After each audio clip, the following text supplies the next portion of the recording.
जय श्री राम। जब दुनिया में बुराई बढ़ जाती है, जब अन्याय और पाप बढ़ने लग जाता है, तब भगवान किसी न किसी रूप में धरती पर आते हैं।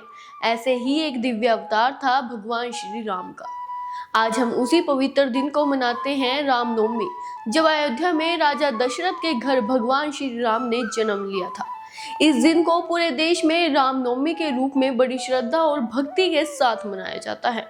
रामनवमी यानी वो दिन जब अयोध्या नगरी में राजा दशरथ के घर जन्म हुआ था भगवान श्री राम का। एक ऐसा अवतार जिसने धरती पर आकर न केवल रावण जैसे अहंकारी का अंत किया, बल्कि पूरी मानवता को धर्म और कर्तव्य का मार्ग दिखाया। कहा जाता है कि जब जब धरती पर अधर्म बढ़ता है, तब तब भगवान विष्णु किसी न किसी रूप में अवतार लेते हैं और त्रेता युग में उन्होंने श्री राम के रूप में जन्म लिया। भगवान राम का जीवन हमें सिखाता है कि एक आदर्श पुत्र कैसे बनना चाहिए, एक आदर्श भाई कैसा होता है और एक सच्चा राजा कैसा होता है। उन्होंने अपने पिता के वचन को निभाने के लिए 14 वर्षों का वनवास स्वीकार किया।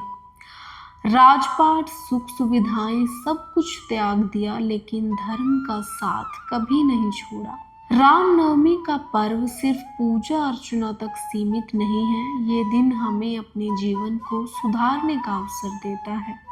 आज देश भर में मंदिरों को सजाया गया है, भजन कीर्तन और रामायण पाठ हो रहे हैं और श्रद्धालु उपवास रखकर भगवान राम का जन्मोत्सव मना रहे हैं।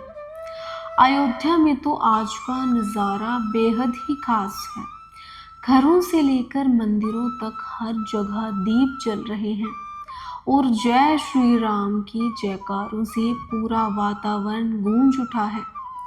लेकिन सवाल ये है, क्या हम सिर्फ त्योहार मनाकर ही अपने कर्तव्य पूरे कर लेते हैं, या फिर हमें भगवान राम के आदर्शों को अपने जीवन में उतारने की भी ज़रूरत है।